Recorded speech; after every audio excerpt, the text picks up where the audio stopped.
महाभारत में महाराज जी, महाभारत में एक शौर्य का प्रकरण है स्वतंत्र। उस प्रकरण में माता कुंती ने जो विदुला का उपाख्यान सुनाया है और कहा है कि मेरे पुत्र पांडवों से कह देना, क्षत्राणी विदुला ने अपने पुत्र संजय को जैसे फटकार करके उसमें शौर्य का जागरण किया था, ऐसे ही मैं क्षत्राणी हूं, विदुला के समान ललकारती हूं तुमको कि तुम धर्म का आश्रय लेकर जिस धर्म का, जिस सत्य का, सदाचार का तुमने पालन किया है, उसी को कवच मान करके तुम अन्यायी अत्याचारियों को समाप्त करो और इस धरती पर धर्म राज्य को स्थापित करो। कुंती आदेश देती है। वो पूरा का पूरा प्रकरण जो कुंती ने शौर्य का उपदेश किया है, वो इतना बढ़िया है कि भारतवर्ष में पुस्तकों में उसे पढ़ाया जाना चाहिए। जो ऐसे शौर्य संपन्न युवकों का निर्माण हो, जो दुनिया की कोई ताकत टेढ़ी नजर से हमारी ओर न देख सके। आज धर्म शून्य, सदाचार शून्य होने के कारण हम शौर्य विहीन होते चले जा रहे हैं। हमारा जो युद्ध है ना, हमारी जो सामर्थ्य है, वो कृत्रिम है, कृत्रिम है। वो आधुनिक विज्ञान पर आधारित है, अस्त्र शस्त्रों पर आधारित है, और इस युद्ध में धर्म का लेश भी नहीं है। आप कहेंगे कैसे? इसलिए धर्म का लेश नहीं है कि नागासाकी, हिरोशिमा में जो अणुबम गिराया गया था, हम आपसे पूछ रहे हैं कि जिन लोगों पर बम गिराया गया, जिन प्रदेशों में बम गिराया गया, उनका अपराध क्या था? युद्ध तो सेना के साथ चल रहा था ना। उस धरती पर रहने वाले लोगों का तो कोई अपराध नहीं था, लेकिन उसका दुष्परिणाम आज तक वहां के लोग भोग रहे हैं। ये वर्तमान युद्ध की विलक्षण माने विकटता है इस समय के युद्ध की। सारा संसार बारूद की ढेर पर बैठा है। कब हर हर बम बम हो जाएगा कोई पता नहीं, और निरंतर विनाशकारी अस्त्र शस्त्र बनते ही चले जा रहे हैं। ये शौर्य नहीं है। जिन लोगों का कोई लेना देना युद्ध से नहीं है, जो युद्ध के मैदान में सैनिक रूप में उपस्थित नहीं है, ऐसे निरीह लोग मारे जा रहे हैं, निरपराध लोग मारे जा रहे हैं। ये धर्म युद्ध नहीं है, ये अधर्म युद्ध है। हमारे पूर्वजों ने धर्म युद्ध लड़े हैं। हाँ, शौर्यवान व्यक्ति कैसा होता है? देखिए महाराज जी, अभिमन्यु का शौर्य देखिए। अभिमन्यु अकेले हैं और 6 महारथियों के दांत खट्टे कर दिए, और उन 6 महारथियों ने न्यायपूर्वक नहीं, अन्यायपूर्वक अभिमन्यु का वध किया।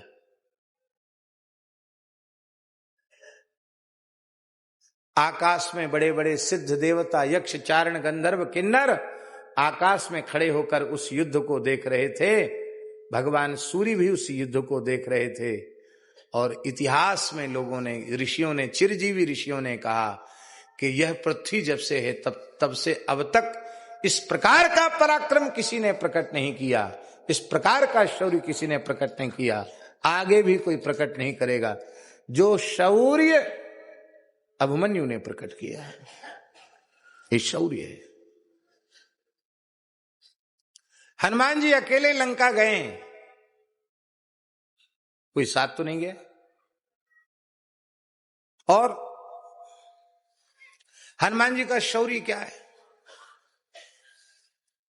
हनुमान जी का शौर्य है वाल्मीकि के अनुसार, पंचसेनाग्रगान हत्वा सप्त मंत्री सुतानपि।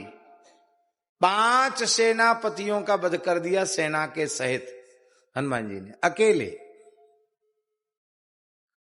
7 मंत्रियों का वध कर दिया, मंत्री सुतान अपि।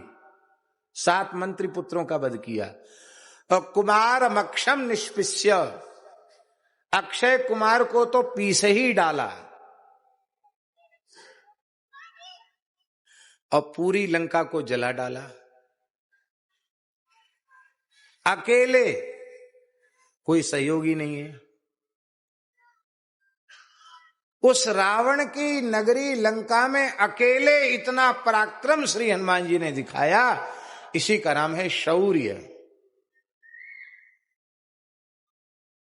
और श्री हनुमान जी महाराज घोषणा क्या कर रहे हैं, आपने सुना है? हनुमान जी घोषणा कर रहे हैं, जयत्यति बलो रामो लक्ष्मणश्च महाबलः राजा जयति सुग्रीवो राघवेणाभिपालितः।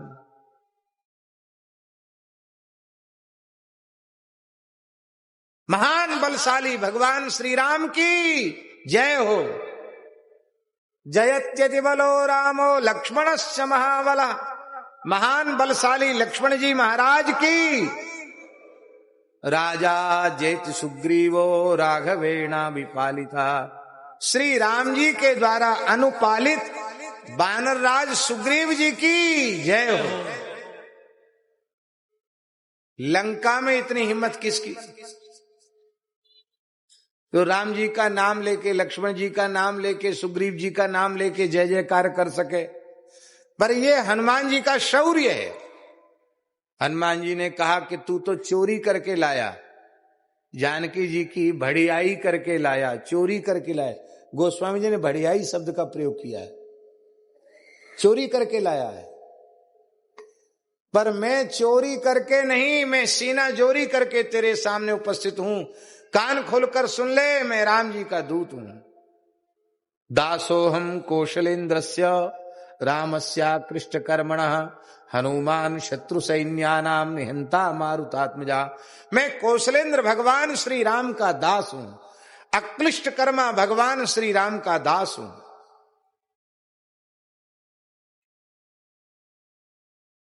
कहते हैं हनुमान जी का परिचय सुन के राक्षस हंसने लग गए। राक्षस राज भी हंसने लग गया कि दास है, ये कोई बड़ी बात है। कोई ऊंची पोस्ट बताते कि हम मंत्री हैं, प्रधानमंत्री हैं, राष्ट्रपति हैं, तो अच्छा था। दासो हम, ये परिचय। हनुमान जी बोले तू समझता होगा बड़ी बड़ी पोस्ट, पर हमारे लिए राम जी का दास बनने से बड़ी कोई पोस्ट नहीं। दास की पोस्ट कितनी बड़ी? बोले दास की पोस्ट इतनी बड़ी होती कि तू कान खोलकर सुन ले। न रावण सहस्रम में युद्धे प्रतिबलम भवेत्। हजारों रावण भी युद्ध में मेरी बराबरी नहीं कर सकते। राक्षस तो किस खेत की मूली हैं। हजारों रावण एक साथ युद्ध में आ जाएं, मेरा मुकाबला नहीं कर सकते। न रावण सहस्रम में युद्धे प्रतिबलम भवेत्। शिलाविश्च प्रहरता पादपैश्च सहस्रशः। तू कठोर तपस्या से प्राप्त बड़े बड़े दिव्य अस्त्र शस्त्रों का प्रहार करेगा, और मैं केवल पत्थर और वृक्षों की वर्षा करके उनका काम तमाम कर दूंगा। और देख, तेरी हिम्मत हो तो रोक ले मुझे। अर्दयित्वा पुरीम लंकाम, पूरी लंका को मसल कर। अर्दयित्वा पुरीम लंकाम अभिवाद्य च मैथिली। श्री जानकी माता को प्रणाम करके समृद्धार्थो गमिष्यामि, जिस काम का संकल्प लेकर आया हूं वो पूरा करके मैं चला जाऊंगा। गमिष्यामि, तुम्हारी हिम्मत हो तो हमको पकड़ लो, रोक लो। गमिष्यामि इसका अर्थ ये। और कान खोलकर सुन ले, ऐसे नहीं जाऊंगा। मिसताम सर्व रक्षसाम, राक्षसों की चटनी बना के जाऊंगा यहां से। यह है हनुमान जी का शौर्य। अकेले लंका को जलाकर भस्म कर दिया, यह है हनुमान जी का शौर्य। और धैर्य क्या है। बहुत ऊंची बात है। हमारे इतिहास में ये कहना तो ठीक नहीं है कि कई भूलें हुई, अपने से बड़ों की भूल छोटों को कहनी नहीं चाहिए, लेकिन निष्पक्ष भाव से विवेचन करने बैठे हैं तो इतिहास को उठाकर देखने पर ऐसा लगता है कि हमारे पूर्वजों में बहुत शौर्य था, लेकिन इतने शौर्य के बाद भी आप सोचो,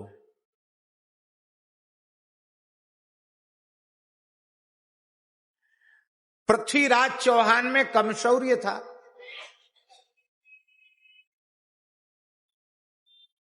कितनी बार उन्होंने गोरी को हराया, कितनी बार हराया?